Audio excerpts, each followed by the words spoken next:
भर्गो देवस्य धीमहि धियो यो नः प्रचोदयात्।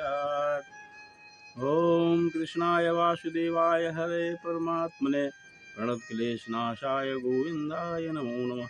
वन्दे राधापदाम्भोजं ब्रह्मादिशुरवन्दितं यत्कीर्तिं कीर्तनेनैव पुनाति भुवनत्रयम्।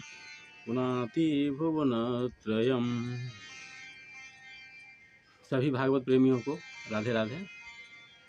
आइए आज पुनः इन आम्र पल्लवों के साए में बैठकर भागवत रस का पान करें और भगवान की भक्ति का आनंद लें, ज्ञान यज्ञ करें। हमने अभी तक देखा कि अपने पिता के आदेश से भगवान परशुराम जी ने अपने भाइयों को और माँ को मार डाला और पुनः वरदान प्राप्त करके पिताजी से उन्होंने सबको जीवित कर दिया। ये तपस्या का प्रभाव है। आगे की कथा है कि सहस्त्रार्जुन जिसे परशुराम जी ने मारा था, उनके पुत्रों के मन में परशुराम जी से बदला लेने की भावना थी। ये भावना गई नहीं थी। ऐसा सब में होता है, हर युग में होता है बदले की भावना। कोई किसी के प्रति अपराध करता है तो बदले की भावना स्वतः पनपती है, चाहे अपराध जिस प्रकृति का हो। तो कोई किसी के पिता को मारे, लाख उसका पिता जैसा भी हो, तो वो बहुत दिन से वे सोच रहे थे कि परशुराम से कैसे बदला लिया जाए। एक दिन की बात है, उनके सभी पुत्र जमदग्नि ऋषि के आश्रम पर आए। तो अवसर की तलाश में थे ही। उन्होंने देखा कि जमदग्नि ऋषि अपने आश्रम पर अकेले बैठे हैं और ध्यानस्थ हैं। उनकी पत्नी रेणुका वहाँ पर थी। तो उन सब ने मिलकर के जमदग्नि ऋषि की हत्या का प्रयास किया। उनकी पत्नी रेणुका जी काफ़ी रोई, गिड़गिड़ाई, प्रार्थना की, लेकिन उन आतताइयों ने उनकी एक न सुनी और उनके गिड़गिड़ाने के बावजूद जमदग्नि ऋषि की हत्या कर दी सहस्त्रार्जुन के पुत्रों ने, और उनका सिर काट करके अपने राज्य में ले गए। महिष्मती उनका राज्य था। जब माँ के करुण पुकार पर परशुराम जी आश्रम पर लौटे तो उन्होंने देखा कि मेरे पिता की हत्या कर दी गई है। उनके मन में प्रतिशोध फिर उभरा और वे फरसा लेकर के महिष्मती पहुंच गए। महिष्मती जहाँ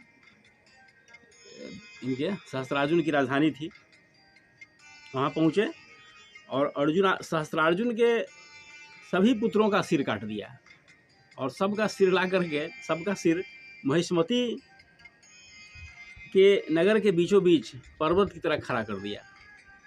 ये इतना बड़ा संहार किया उन्होंने। और उनके रक्त से जो नदियाँ बहीं वे आज भी कुरुक्षेत्र में, जो हरियाणा, इन दिनों हरियाणा राज्य में है, वहाँ जाने का सौभाग्य मुझे भी मिला है कुरुक्षेत्र में। तो वहाँ समंत पंचक तीर्थ है। वहाँ 5 तालाब, बड़े बड़े तालाब उनके रक्तों से भर गए थे। ये समंत पंचक तीर्थ आज भी वहाँ है, लोग जाते हैं, दर्शन करते हैं। तो परशुराम जी ने इस प्रकार से 21 बार क्षत्रियों का संहार किया था।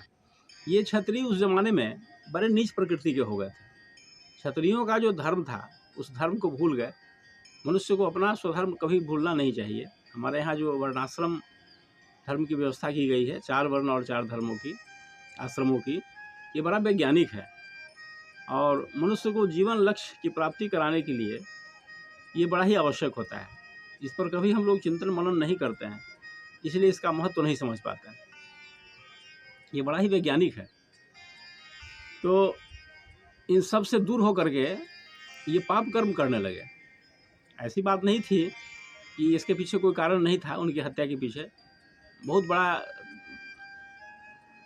तथ्य था इसके पीछे। तो 21 बार जो संहार किया उसके पीछे यही कारण था कि अपने स्वधर्म को भूल गए थे और केवल पापाचार, अनाचार, दुराचार में लगे हुए थे।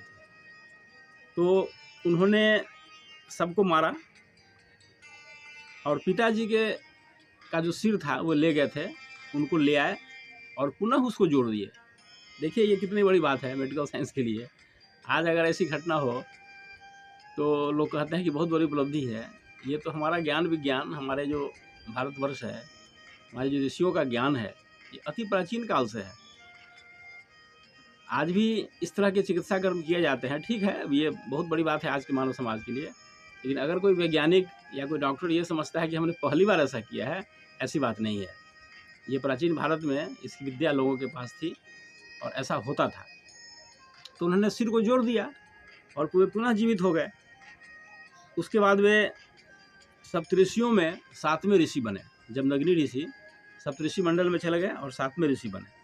अगले मनवंतर में परशुराम जी भी सप्तऋषि मंडल में रहकर वेदों का विस्तार करेंगे। ये अगले मनवंतर की बात है। अभी जो मनवंतर है, कौन सा मनवंतर है, सब जानते हैं, वैवस्वत मनवंतर है। और हर मनवंतर में देवतागण, ऋषिगण, सप्तऋषि, इंद्र सब सब परिवर्तित हो जाते हैं, सब कुछ बदल जाते हैं, सभी देवतागण बदल जाते हैं। ये भगवान की व्यवस्था है। लेकिन वे आज भी, वे तो अगले मनवंतर की बात है, वे भी सप्तऋषि मंडल में रहकर वेदों का विस्तार करेंगे। लेकिन आज भी महेंद्र पर्वत पर भगवान परशुराम जी हैं, तपस्या कर रहे हैं। आज भी जो दिव्यात्माएँ हैं उनसे मिलते हैं, उनका दर्शन करते हैं। सब तो मिल नहीं सकते हैं। तो आज की इस कड़ी का हम यहीं पर विराम करते हैं और आपसे पुनः प्रार्थना करते हैं, निवेदन करते हैं कि इन कथाओं को लेकर के नई पीढ़ी को तक जाइए, उनको सुनाइए, ताकि वे समझें कि हमारा ज्ञान विज्ञान कितना समुन्नत था प्राचीन ज़माने में।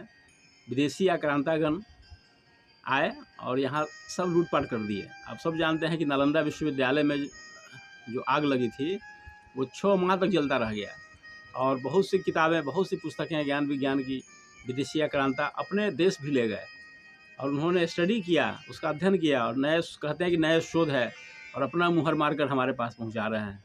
ऐसी कोई बात नहीं है। ये सारा ज्ञान विज्ञान हमारे देश का ही है। इन बातों को नई पीढ़ी जाने, ये कब होगा, इसमें आपकी भूमिका निभानी है। नहीं तो फिर आपको दिक्कत है, आपको घाटा है। समाज को तो घाटा है ही, आपको भी घाटा है। आपके जो संतान होंगे वे अच्छे मार्ग पर नहीं चलेंगे तो आपके घाटा है, आपको रोने पर विवश कर देंगे। इसलिए इन कथाओं को आप लेकर उनके पास जाइए। आज इतना ही। ओम शांति शांति शांति सर्वारिष्ट सुशांतिर्भवतु।